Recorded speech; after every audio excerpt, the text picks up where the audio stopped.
So welcome back from the lunch. We already had the concluding session with the final remarks, the synthesis of the whole event. This is the revisionist. And that's partly because of the travel schedules of the participants. But we nevertheless continue in a somewhat smaller, somewhat more informal setting as a working group. And while people are taking their seats, I will eat up some of the time to tell about the fresco. This is not a religious university. The European University Institute is a secular university funded by member states and partly also the EU. But of course the place has religious traditions. What's depicted on this fresco is the story of the temptations of Christ, where the devil appears to the Christ 3 times, trying to seduce Christ to do whatever the devil wanted. That was when Christ was fasting in the desert for 40 days. But then come the angels with food. And because they were angels, he knew that now it's kosher to eat, finally. He's done the fasting and it's time to eat, and it was a delicious meal. So welcome back from lunch. We have 2 presentations for this workshop, which is dealing with impunity issues, safety of journalists, bloggers, and online activists, and strategies for their defense. As we know, freedom of expression is subject to many types of oppressive measures by authoritarian regimes, and some people get targeted more than others. Journalists are doing their important work often at the risk of their lives. Bloggers, who are a new uninstitutional form of media, freedom of expression and criticism, face persecution, detention, imprisonment in many countries. So that's why we have this protection topic at the very end with 2 presentations. First, Jean-Paul Martos from the Committee to Protect Journalists will give us the journalist perspective into the issue. The floor is yours. Thank you. Well, thank you. And thank you for being back from lunch with this sunny day, outside. But no, I'll try to give a few data on how the Committee to Protect Journalists, but also most press freedom groups, approach the issue of safety of journalists. If you take the figures, between 1992, which was the first time the CPJ started its yearly record of the number of journalists killed, and today there have been 1,000 journalists that have been killed in the exercise of the profession. We have a very strict definition of when we categorize the killing of a journalist. It has really to be it has really to be related to journalistic work. So, for instance, it's a journalist killed because of his private life. Doesn't get into of course into the numbers. Also, we have been expanding our concept of who is a journalist and should be protected to all this new generation of bloggers, for instance, or online activists that, of course, don't have a press card, because in the countries where they are, those that have a press card would be called propagandists, many of them, but do journalistic work. So they are covered by our own figures. When you take the figures, it's among those 1,000 journalists that have been killed between 1992 and 2011, 85% of the journalists that have been killed are local journalists. So it gets away from the impression sometimes, because of our own, I would say, Eurocentric perhaps perception on international news. You have lots of coverage of the killing of the famous war correspondents, most of them being based in our news capital like London or New York or Paris. But the reality is that the people that suffer most from killings are local journalists, 85%. And among those being killed also, war is a minority figure, in the sense that people that are being killed in war situations, it's between 20-25%. And very often they are killed in wars, not because they are targeted, because they are in the wrong place, in the wrong time. Although sometimes you could see that some of them have been targeted by security forces, as there is a suspicion in the case, for instance, of the media center where Marie Colvin of the Sunday Times and Rémi Hochlik, photojournalist for Paris Match in Paris, were in Homs in Syria. So 75%, 80% people are targeted. So people decide to kill journalists. And why is it? Because usually those journalists that are being targeted have been working on specific stories. Political stories, human rights stories, but also crime stories, corruption cases. Corruption is an issue which also, it's a mix of issues because you can work on political stories, but it's a corruption story, but it's linked to the political issue in your own country. So here's the first figures that I wanted to give because it helps understand how a press freedom group or journalist associations tries to react to the numbers of killings. Of course, killing is not the only barometer that we're using at human rights.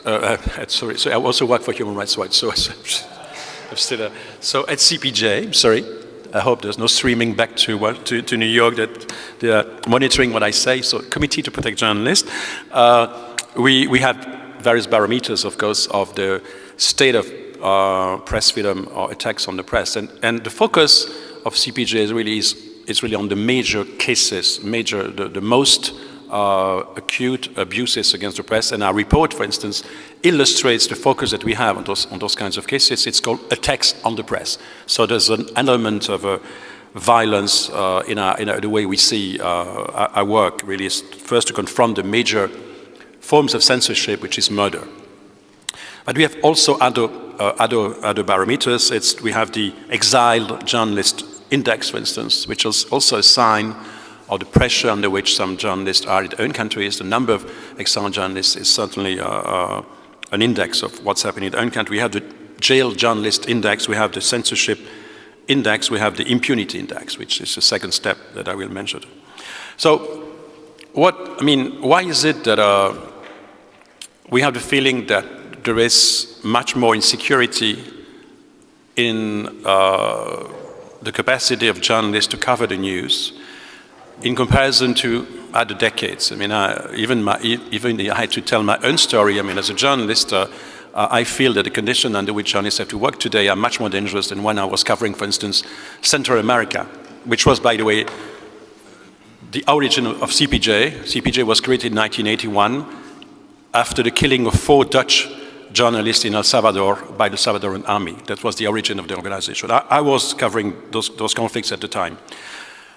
But at the time, we had still the feeling that there were front lines, that you could cross a front line and go into covering the army on one day, covering the guerrillas the next day. You still had parameters you could understand. Over the years, there has been a fundamental change the way that most conflicts are being waged, and you're seen as a journalist immediately as taking sides, as being part of one camp or another. It happened certainly in the Balkan Wars, but I remember, for instance, also when I was covering Peru, with the Shining Pass, for instance, guerrillas in the region of Ayacucho, the journalists were seen as partners of the army, of the police, so we were seen as enemies. So the changing pattern of war has had an impact on the safety of journalists, but also on the capacity of journalists to report on both sides of a conflict. It's also the question of the evolution in journalism itself. The fact that there's a high level of competition between various media has increased the danger zone for journalists. Form of the bang-bang journalism, as the famous film about South African conflicts in the 90s, just at the time of the first non-racial election, shows how this competition can really bring journalists to the verge, every day to the verge of danger.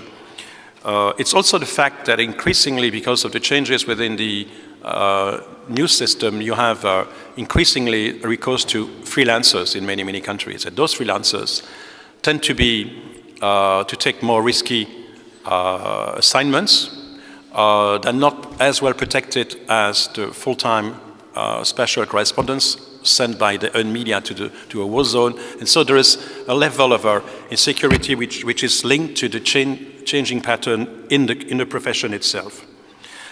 And then, of course, you have a couple of other trends, the existence of the so-called failed states, for instance, like in Somalia, where you have a huge number of journalists that have been killed, the rise of new or neo-authoritarian states like Russia, for instance, where the state doesn't take responsibility for the killing of journalists, and it's not even visible in the way they're killing journalists. In the former dictatorships, at least the dictators assumed their repression. You knew that if you were a journalist in some Latin American countries in the 60s, that the person who would be harassing you and attacking you, they would be linked and visibly linked to the dictatorship. Whereas now, I mean, there's blurring, we are in a blur, constant blur, who is behind an attack. And then I mentioned that already with the question of the non-state actors. I mean, non-state actors are increasingly present in most of the killings of journalists, criminal organizations, but also rebel or guerrilla or paramilitary organizations are very often behind the killings. And with the interaction sometimes with state authorities, you'll see Mexico, for instance, where it's difficult to dissociate in the northern states who is the law, who is the lawless. I mean, it's nearly impossible for journalists, especially for international journalists, to cover the story because it's a complete blur again of the various actors. And so, what do we do? I mean, in comparison to what Nelly will say, I mean, which she will address the question of the legal aspect of it.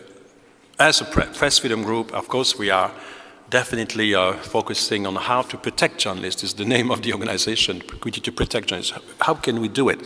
Of course, first the question about information about what's happening, especially information about what's happening in countries that are not really covered that much. And if you see, for instance, the blog on our website, it's full of stories that are not being covered in the newspapers of journalists that are being detained, harassed, put in prison, some of them attacked in countries where there's no real coverage. And so one of our purposes is really to get the story out of small countries, knowing precisely that the less visible the country, the easier it is for perpetrators, but non-state actors or the state to carry attacks against journalists. And so this, one of our first functions is really to inform as widely as possible. Because the purpose, of course, is to, hoping as any human rights activist, to name and shame those countries and then through the exposure of their crimes that they would be ashamed of it and they would take the responsibility and assume their accountability when it comes to killing of journalists. This is the first thing we do. We have also a very focused advocacy program. We are working with governments, I mean, with or against, I say we are engaging with governments to try to remind them of their responsibilities, to try also to make sure that they can escape. I mean, they have to answer our questions about what happened, why did it happen, who did it, why didn't you prosecute, why didn't you follow up, all those kinds of questions. For instance, we have been following up very closely questions of murders of journalists in Russia, where we have been documenting very seriously 20 cases of journalists, and we have been following the cases. We have been following those cases for years now. Every year we go back to Russia with a mission, and we go and talk to the top prosecutor, to the investigators, making sure that they know that we will not stop. You cannot, not because you kill a journalist that you kill a story, as a famous sentence. So we go back and back and back, and we will be back. We do the same with the Philippines, for instance. We will do the same with Mexico. So it's really a sort of a constant work. As someone said, it's not because you're not going to be successful in the first place that you should stop working, but it's really a long-term, Sisyphus kind of work. We work with international organizations, intergovernmental organizations, not only because some of those organizations have among their mandates the responsibility to protect journalists. Could be the UN as such, could be the Security Council, which has edicted a resolution on the protection of journalists in war zones. It could be UNESCO, of course. UNESCO has among its mandate, the protection of journalists, I mean freedom of expression, and therefore journalists. And so we are constantly in contact with those organizations. We work on their projects. For instance, recently we've been working through UNESCO, through the International Program for the Development Communication, on a very ambitious interagency plan for the safety of journalists, which unfortunately last week was a little bit sidetracked. We can come back to this. I guess perhaps Franck Larue has more about this, but we are engaging with those intergovernmental organizations. We are engaging also, of course, with the OSCE, which has a representative for the freedom of the media. And in the OSCE zone, there are a couple of countries that really are very bad on our list. Beyond discussion of advocacy, we try to assist journalists that have been the victim of repression. So we have a journalist assistance program, which is a huge part of our mission. We fund lawyers to defend them. We exfiltrate them from regions where they are in danger. We help set up refugee centers or houses for journalists. It's a lot of activities. We also even sometimes help journalists who have been maimed or wounded in a conflict or by a thug. We help them to get medical attention. We did that recently, for instance, with a Russian journalist who lost his leg and one of his arms, and wasn't able to walk and to talk for 2 years after he had been attacked by thugs of a mayor of a city close to Moscow. And we took charge with other organizations, of course. We took charge with Russian organizations of finding the best way to have a medical treatment for him and to help find the funding. And so then we have another aspect, which is trying to prevent killings or the wounding of journalists or the abduction of journalists. Is what the whole sphere of the safety awareness program. We don't have, in our case, a particular training program. We don't train really journalists, but we have produced a very comprehensive manual on safety, and we advise many news organizations on what they can do in order to protect themselves from the worst case scenarios. As you know, the bigger, the richer the news organizations, the better they are very often in helping their journalists to protect themselves. If you go to the BBC or the Reuters or New York Times, they really take all the precautions they can to make sure that when they send someone to a bad area, they have taken really all the precautions to make sure that they are aware, they are trained, and they can be saved or exfiltrated in case of trouble, which is not the case, unfortunately, for the freelancers that I mentioned a few moments ago, which is not the case for many smaller news organizations where people are going to war zones without the proper preparation, the proper equipment, the proper training. And we have finally an important aspect of our work, and it's really the bridge with the next speaker. It's really the question of impunity. We consider that impunity is really an incitement to repetition of the crime against journalists. So we have been investing a lot of our resources into helping journalists in countries where the rule of law is not really functioning, helping those journalists or their families to continue fighting within the justice system in order to make sure that justice will be done. And it's a major part of our work. So we have worked on impunity issues, especially in countries like Russia, I said, the Philippines, where you had the worst killing of journalists in terms of quantity of journalists killed in one place. More than 30 journalists were killed in just one place 3 years ago. And we have, of course, Mexico, but there are a couple of other countries like Sri Lanka, for instance, and other countries where our coordinators of program, but also experts, work in order to fight impunity. So these are big description, a major description of what we do. Just one final thing, of course, we were supposed to speak a bit more about European seen, but it is true when it comes to the worst cases. Europe, I mean, although there are failings and problems in Europe, I mean, we are still in a rather privileged situation. The cases of direct violent attacks against journalists are rather exceptional, although we have cases in Bulgaria, in Greece, we had a couple of killings in Europe. Doesn't mean that the continent is immune from any form of violent attack, but it is true that the major focus of our work is really on the worst cases where killing a journalist seems to be a pattern and not just an exception. I stop here.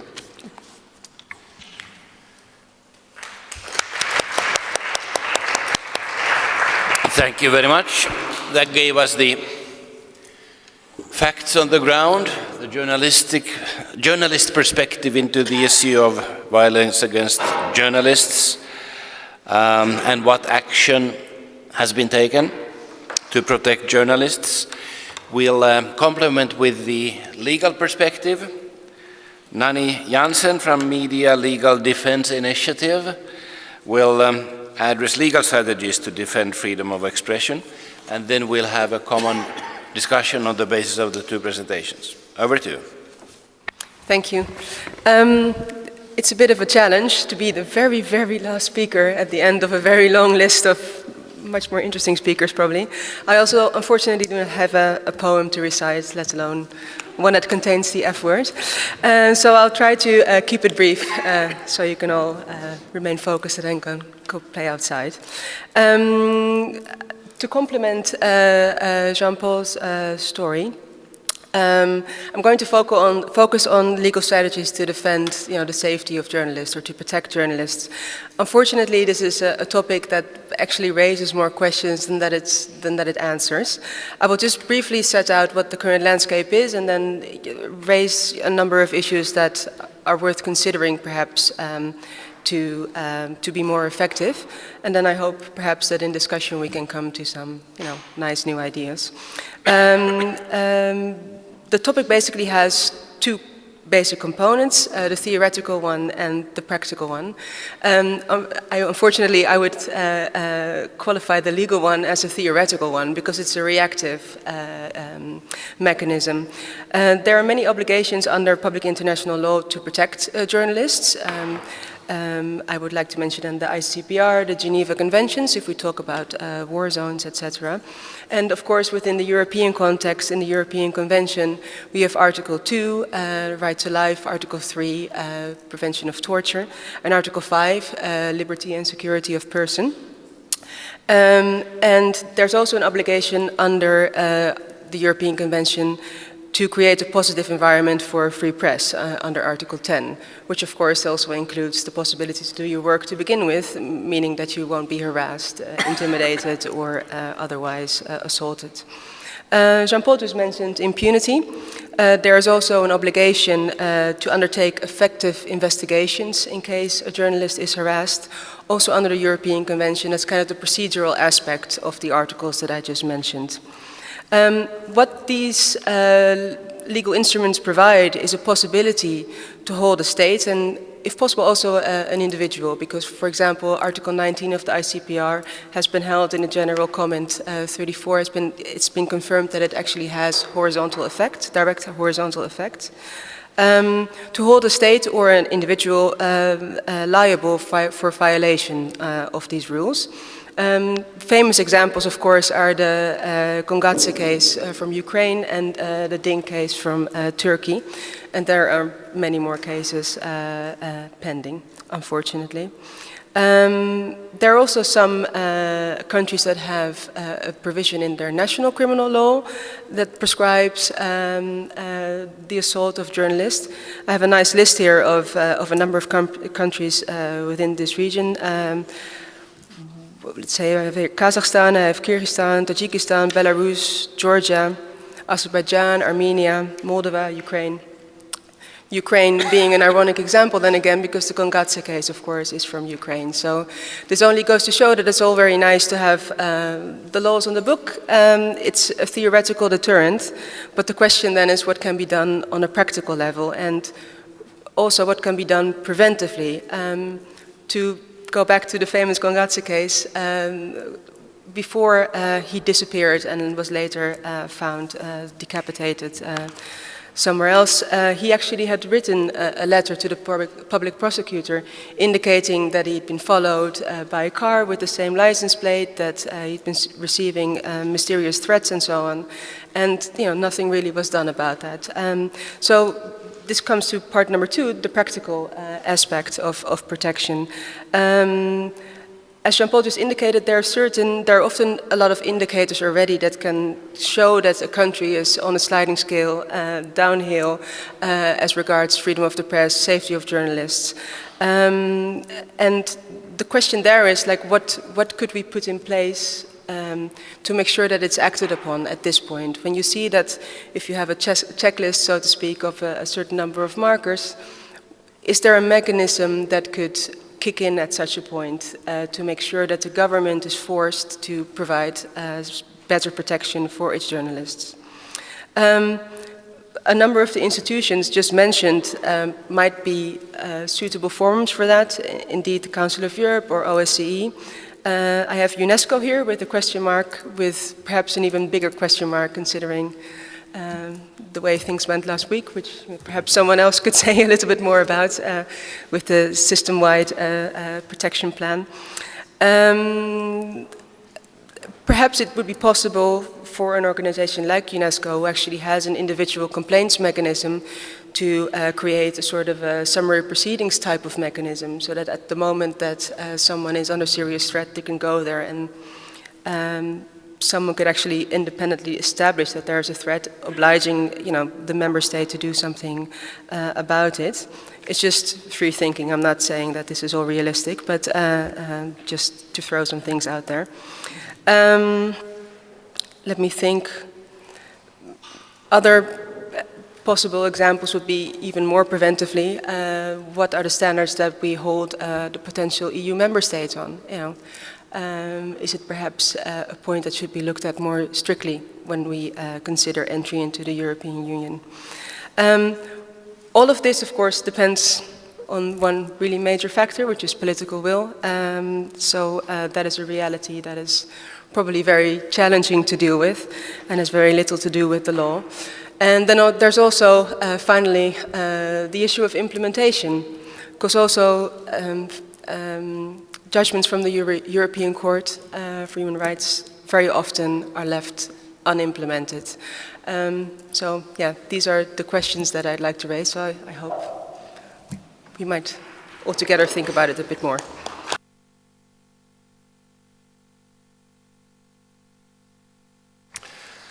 So it's good to have a presentation which ends with questions. That's a good opening for a discussion. We know that we will lose half of the participants in 20 minutes, so let's see how far we get in the discussion within those minutes, with priority given to those who are planning to leave. Rewarding for bad behavior. Morris.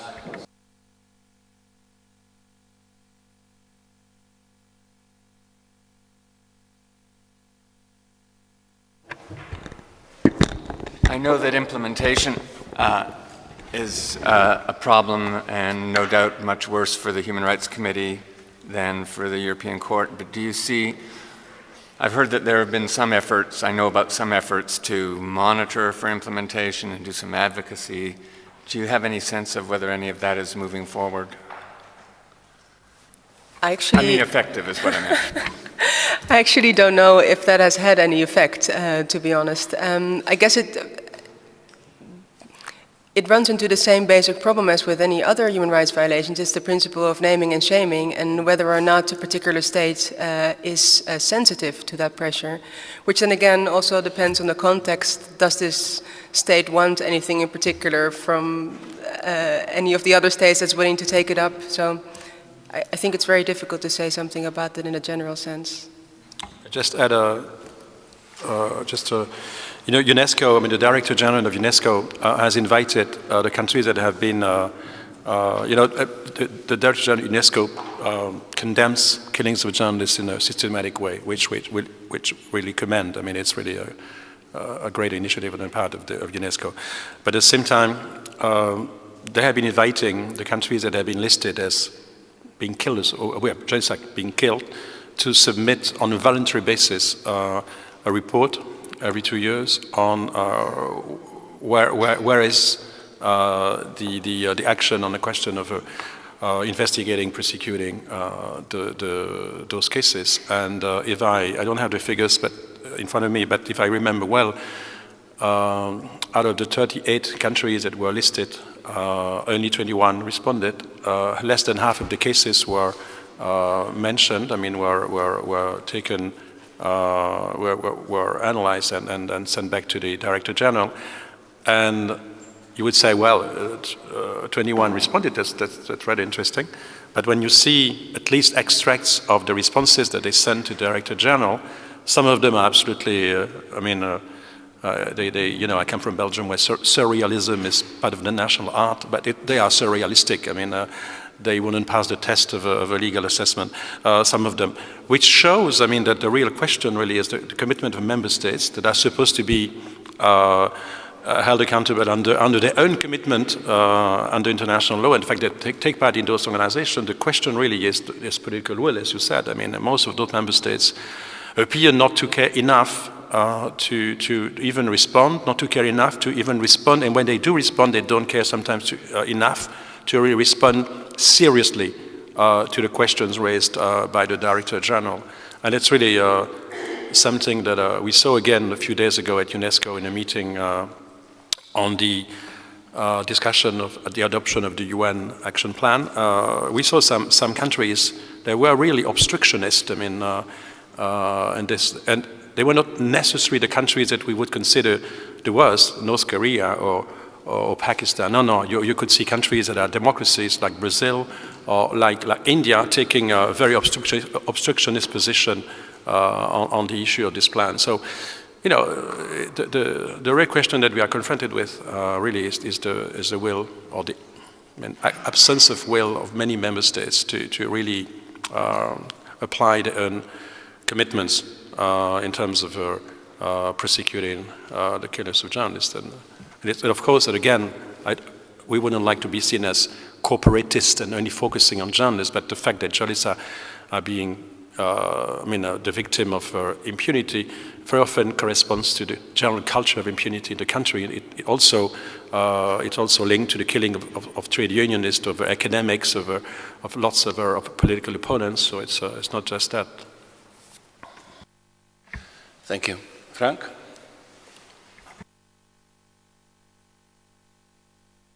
Thank you. Just a couple of points of information. One is that it was just mentioned that UNESCO has been heading a plan, a interagency plan for the UN that had more than 25 agencies. In the initial meeting, I was there, and including the special procedures from the Human Rights Council, some of the mandate holders. And this was the follow-up. I wasn't able to be there, but it was very clear that there was an interest in an attempt to boycott this. I don't think Brazil did it out of their own initiative, their own policy, but did it more because within Latin America, they wanted to express the different opinions of all the continent, and some countries that were not very happy. And I think we are confronting a very serious problem with countries that are not used to being brought to task on the record on persecution of journalists and assassination of journalists. The second issue worth mentioning is that the May 3rd Freedom of the Press Day this year will be celebrated by UNESCO in Tunisia, and all 4 rapporteurs will be there. Dunia Mijatovic from Europe, Pansi Tlakula from Africa, and Catalina Botero from the Americas, and myself. And it's interesting because this is an effort to join forces with regional organizations, and the topic will be the protection of journalists, a joint statement. And in Geneva this year, there's two mandate holders very clearly. Myself, of course, that will be dealing with the protection of journalists, but also Christoph Heinz, the rapporteur on summary execution, is going to do his report on summary execution of journalists, specifically in protection. So obviously everyone recognizes that this is kind of a very delicate issue and that we have to have a concerted effort of a coordinated response. It does worry me, and for the record, that this meeting in UNESCO, with all the efforts UNESCO has put, was in a way boycotted, and that is a very bad sign, and we should look at it and follow up, no?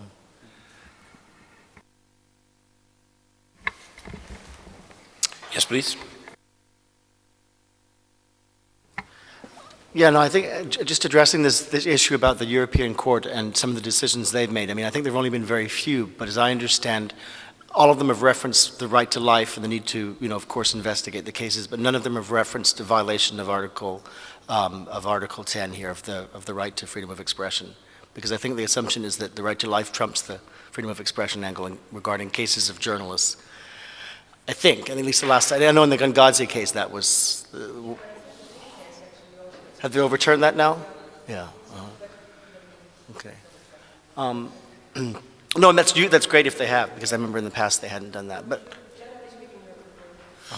generally speaking, you're right, but I actually think that in the Dink case it was a bit different, and they actually did also find a violation of Article 10. Mm-hmm.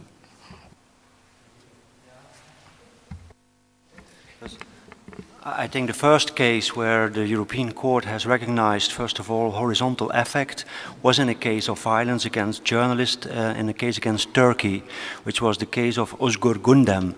So there it was a full Article 10 case. The case contained not only prosecutions against the journalist, that was one part of the case, but the other was linked to the fact that, we don't know, the blurring that Jean-Paul referred to, were it persons belonging to the authorities, to the government, private militia, who had been harassing and using violence and attacks against some of the journalists of Özgür Gündem. So there it was seen as an aspect of Article 10 indeed, that the Turkish authorities didn't sufficiently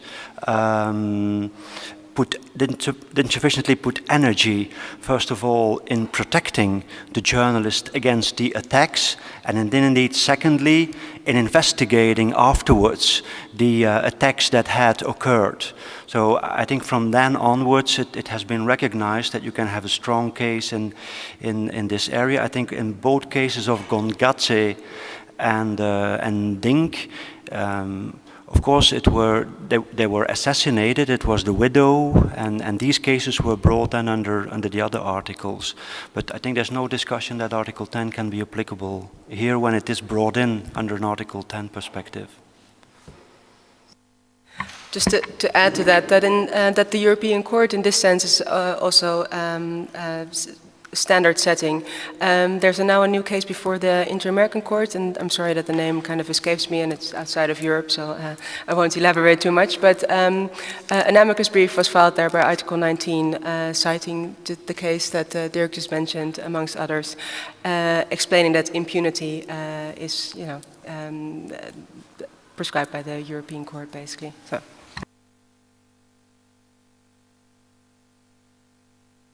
Dirk Borhoff.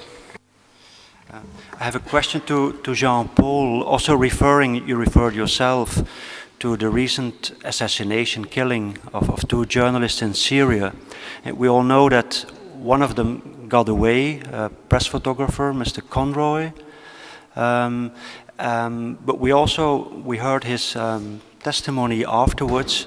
Some people, some activists in Syria helped him to escape. It was really a very tricky operation to get him to Lebanon.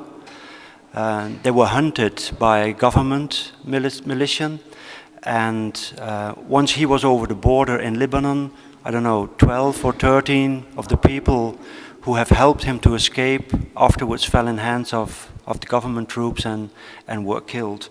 You refer to the safety awareness manual. How do journalists balance these risks, not only for themselves, but also for their environment? Because journalists working in areas of war and conflict, they're also dependent from others. They have their technician, they have their fixers, like it is called sometimes, or you are dependent from, yes, the part, are you with the rebellions, are you on another side? You bring these people also in danger. Just a question, how is this also in the safety awareness program integrated? Yes, I mean, the question of assuring the safety of journalists brings the question of assuring the safety of everyone who will be helping those journalists to do their duty. So it relates to the question of the fixers, it relates to the question of people that will be helping the journalists in one way or another. There's a lot of attention given to that.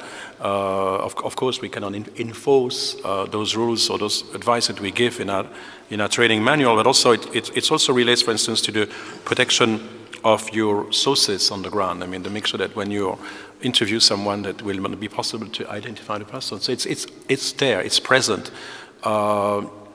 In some cases, I guess there might be some journalists who might be reckless, and in other cases, there might be journalists that just no other way. And so some fixers or some people that have been facilitating the entrance and the exfiltration of journalists, I guess on their side, they balance the risk of what they are doing, but it's pretty sure that the rule and the ethics of the profession means that really, I mean, journalists have to take care not only of themselves, but also of the people that are helping them to get the story out. It's fundamental in the ethical concept that we have about journalists and their responsibility to everyone that helps them get the story. It's there. But when I take the case of Syria, I mean the question of the killing of the journalists, was it intentional or not, for instance, also a major issue. How to make sure, for instance, that let's just imagine that the government doesn't want journalists to be in a specific country. Of course, they will try everything to make sure that they can locate those people. So one of the advice that we sent out a few days ago was how to make sure that everything you are using in terms of telecommunications will not provide the forces, could be government forces, could be rebel forces, but provide them with the technical capacity to locate you and bomb you, because this is one of the questions that was raised by the killing of Oshlik and Mary Colvin. I mean, they were in a so-called media center, but they had to communicate. And by communicating, they were giving some tips on where they were.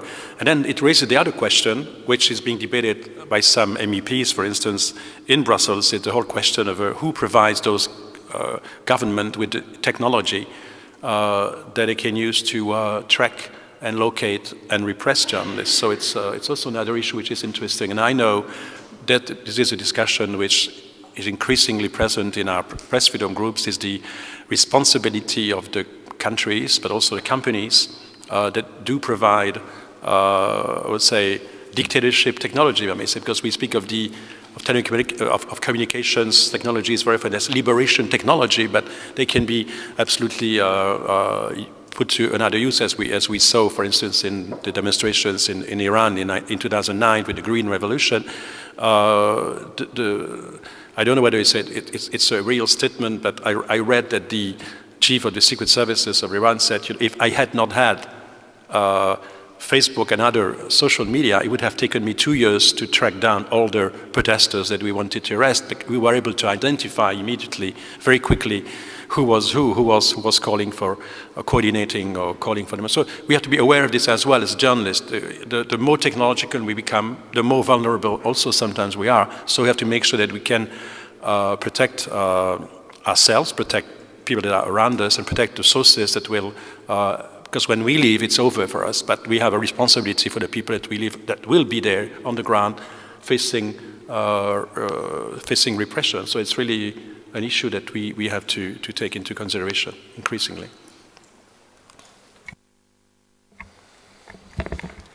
Please, over there. I have a comment maybe for Jean-Paul. As you may know, there's also a big problem related to foreign correspondents and much more to war correspondents. Given the current situation, most of them are working for 2, 3, 4, 5 media.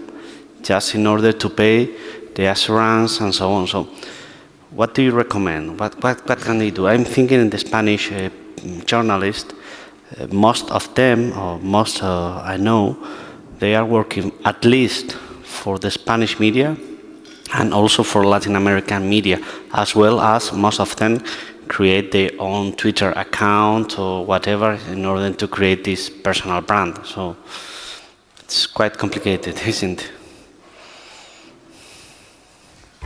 Want to address the question? Yeah, I think it's a good remark. I mean, we do not have, as a press freedom group, the capacity to impose upon news media to guide their journalists on the war front to not to work for other organizations. But what we say, I mean, that the news organizations have a responsibility towards their journalists, and they have to make sure that when they send out journalists on the war front, they have to make sure that they have all the protections that are needed to do that properly. And then you have a two-tier press at this moment, where you have some strong news organizations that tend to be very respectful of that principle because they have resources, or because they have some real commitment to the protection of their own on the field, and you have other journalists that go under conditions that are not necessarily the best to protect themselves. There is a very interesting Facebook page, which is called the Vulture Club, which has been set up, and then I will be correct by mentioning the organization by Peter Bucard of Human Rights Watch, who set up with the chief of emergency researchers at Human Rights Watch, the people that are being sent in war zones. And he's a top specialist of how to tackle issues of safety. And they have had this Facebook page, which is very interesting. And then if you're interested in just getting to know the difficulties of being a journalist on the ground, covering wars, especially those kinds of dirty wars with no real front lines, it's a real education on what should be done. And sometimes I read some testimonies on that page. I say, wow, that person should not be there under those conditions. It's too scary. But yes, I think you raise a good point. I mean, and it's up to all press freedom organizations, and especially journalist organizations, and the owners and publishers, and to take the responsibility to make sure they're not sending people out there without preparation, which doesn't mean, and it's a danger, and perhaps on this I'm a bit politically incorrect. I mean, I think that we really have to send people out there, even if it's taking risk, because it's part of our mission, journalists, to be where it happens. Now, just an anecdote. I mean, I'm reading on the bombing of Guernica in 1937, and so it was in April 37. There were no journalists in the city of Guernica, which has become the symbol of saturation bombing and attack against civilian population. And there were 4 journalists in Bilbao, some 20 miles from Guernica, and their reflex has been, we go, although they knew something very bad had happened. I'm pretty sure that if they had perhaps asked the editors-in-chief whether to go or not to go, people would say, no, it's too dangerous, don't go, I mean, it's too dangerous. They went, and thanks to that, they established the truth about what had happened, because the Franco rebels were saying it was the communists and the anarchists that had destroyed the city. And if there had been no one at that moment to take the interviews and the testimonies of people on the ground, I mean, it would have been this kind of story, he said, she said, for decades. And I think it shows that although some people would say that no story is worth dying for, I think that there are stories that are worth taking risk for. But you have to increase your capacity to confront risk, because you are in a risky profession, like a fireman has to go to the fire, a journalist, a war correspondent has to go to the war front. This is my position on this, because there's a tendency in the last years or so to say, we should be, it's too dangerous what we are doing. But I think there's a reason, and I can understand the position of others, taking the other side of the argument. But personally, I think that we have to make sure that people will cover the big news, where the fate of people and civilians is being really under threat, and what we have to do is to make sure that those that go there take as few risks as possible and are prepared to face the risk. Thank you very much. This might be a good moment to close the discussion with an optimistic note. There are many bad things happening in the world, including in relation to the freedom of the media, lives of journalists, etc. But still, there is a fight worth fighting, which is freedom of expression as such, and also taking care that the truth is revealed and the truth is documented. And this is not new, but it's an ongoing pledge for journalists and other media professionals alike, and of course supported by the human rights community. I'd like to thank the Special Rapporteur, Frank LaRue, for coming, and all other guests for visiting the EUI,